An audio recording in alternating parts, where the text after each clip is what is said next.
নমস্কার। আজ পশ্চিমবঙ্গের সমস্ত চাষি ভাইদের জন্য, বিশেষ করে যারা রাজ্য সরকারের কৃষক বন্ধু প্রকল্পের সুবিধা পাচ্ছেন বা আবেদন করেছেন, তাদের জন্য একটি অত্যন্ত বড় এবং গুরুত্বপূর্ণ আপডেট। রাজ্য সরকারের কৃষি দপ্তর থেকে এইমাত্র একটি নতুন এবং অত্যন্ত গুরুত্বপূর্ণ সার্কুলার বা নোটিফিকেশন জারি করা হয়েছে। এই নতুন সরকারি আদেশে পরিষ্কারভাবে জানানো হয়েছে যে কৃষক বন্ধু প্রকল্পে এবার থেকে খুব বড় সড়ো একটা পরিবর্তন আসতে চলেছে। সব থেকে বড় কথা, অনেকেই ভাবছিলেন হয়তো প্রকল্প বন্ধ হয়ে যাবে, কিন্তু না, কৃষক বন্ধু প্রকল্প চালু থাকছে। তবে এখানে একটি বিরাট বড় ঝাড়াই বাছাই প্রক্রিয়া বা ভেরিফিকেশন শুরু হতে চলেছে, যার কারণে বহু মানুষের নাম কিন্তু এই তালিকা থেকে বাদ পড়তে চলেছে।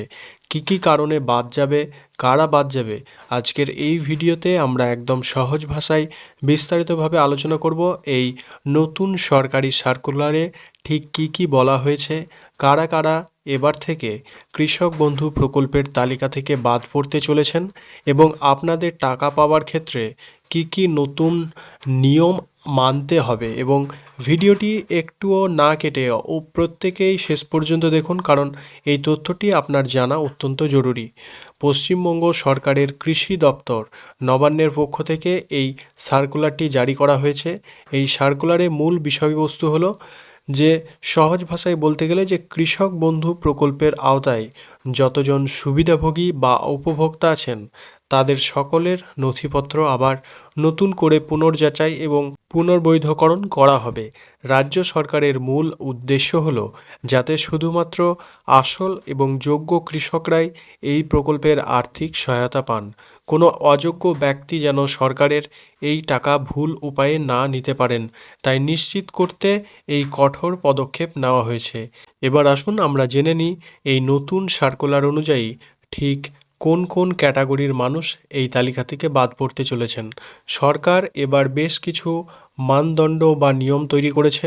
প্রথমত, যারা কেন্দ্রীয় সরকার, রাজ্য সরকার, কোনো পঞ্চায়েত, পৌরসভা, সরকারি সাহায্যপ্রাপ্ত শিক্ষা প্রতিষ্ঠান বা কোনো সরকারি সংস্থায় স্থায়ী কর্মচারী হিসেবে কাজ করছেন এবং নিয়মিত বেতন বা রিটায়ারমেন্টের ওপর পেনশন পাচ্ছেন, তারা যদি কৃষক বন্ধু প্রকল্পের নাম নথিভুক্ত করে থাকেন, তবে তাদের নাম এবার থেকে বাদ দেওয়া হবে। দ্বিতীয়ত, যে সমস্ত কৃষক বা ব্যক্তি নিয়মিত ইনকাম ট্যাক্স বা আয়কর জমা দেন, তারাও এই প্রকল্পের সুবিধা আর পাবেন না। তৃতীয়ত, অনেক সময় দেখা যায় একই পরিবারের একাধিক সদস্য জমি ভাগ করে এবং ভাগ করে অন্য উপায়ে একাধিকবার একাধিক ব্যক্তির নামে এই সুবিধা নিচ্ছেন। অর্থাৎ এক ফ্যামিলিতে 4 জন রয়েছেন, বাবা মা প্লাস 2টি সন্তান, কারো বা 3টি, তারা প্রত্যেকে নিজেদের নামে কিছু জমি বন্টন করে সেটি দেখিয়ে রাজ্য সরকারের এই সমস্ত প্রকল্পের সুবিধা যারা নিচ্ছিলেন, তাদের ক্ষেত্রেও কিন্তু করা যাচাই করা হবে যে এই পুরো ফ্যামিলি আদৌ পাবার যোগ্য কি অযোগ্য। চতুর্থত, 2026 সালের ভোটার তালিকা সংশোধনের সময় যারা মৃত, স্থানান্তরিত বা অনুপস্থিত ভোটার হিসাবে চিহ্নিত হয়েছেন বা যাদের নাম বাদ পড়েছে, তাদের নামও কৃষক বন্ধু পোর্টাল থেকে ফ্ল্যাগ বা চিহ্নিত করে কিন্তু বাদ দেওয়া হবে। এবার আপনাদের মনে প্রশ্ন আসতে পারে যে সরকার কিভাবে বুঝবে কে যোগ্য আর কেই বা অযোগ্য। এই সার্কুলারে তার জন্য পুরো প্রক্রিয়াটি বুঝিয়ে দেওয়া হয়েছে। চলুন সেগুলো সহজভাবে আপনাদের জানিয়ে দিই। প্রথমত, কৃষক বন্ধু পোর্টালের সমস্ত ডেটা পিএম কিষাণ প্রকল্পের ডেটাবেসের সাথে মেলানো হবে। এর ফলে যারা পিএম কিষাণের সুবিধা পান না অথচ যোগ্য, তাদের যেমন চিহ্নিত করা হবে, তেমন এই সমস্ত অযোগ্যরাও ধরা পড়বে। দ্বিতীয়ত, কৃষি দপ্তরের আধিকারিকরা সরাসরি মাঠে নেমে বা স্থানীয় স্তরে একটি নির্দিষ্ট ফর্মের মাধ্যমে অনুসন্ধান করবেন। সেখানে সুবিধাভোগী এবং তার স্বামী বা স্ত্রীর সমস্ত বিবরণ, যেমন ব্যাংক অ্যাকাউন্ট, আধার নম্বর, ভোটার কার্ড এবং জমির সমস্ত বিবরণ সংগ্রহ করা হবে। তৃতীয়ত, মাঠ পর্যায়ে কাজ শেষ হওয়া, অর্থাৎ ফিল্ডে গিয়ে ভেরিফিকেশন করা, কম্পিউটারের মাধ্যমে ব্যাক এন্ডে ডুপ্লিকেট নাম যাচাই করা হবে।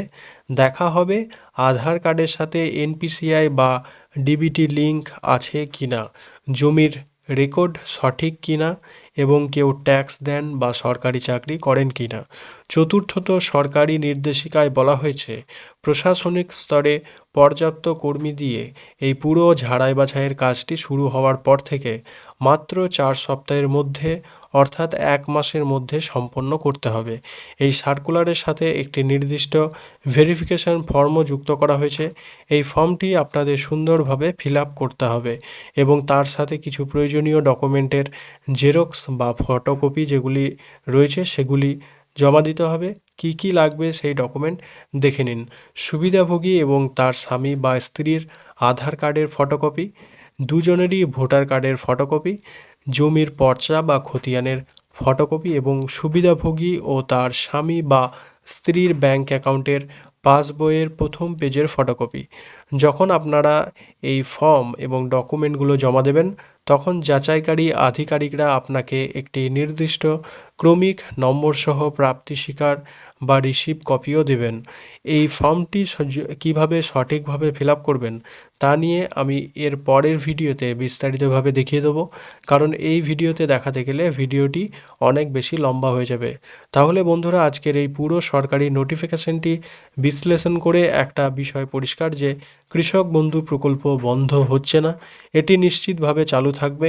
তবে সরকার চাইছে স্বচ্ছতা বজায় রাখতে। যারা প্রকৃত চাষি তারা যেন ঠিকঠাক টাকা পান সময় মতো, এবং যারা কোনো ভুল তথ্য দিয়ে বা অযোগ্য হওয়ার সত্ত্বেও টাকা নিচ্ছিলেন তাদের এবার এই পোর্টাল থেকে বিদায় নিতে হবে।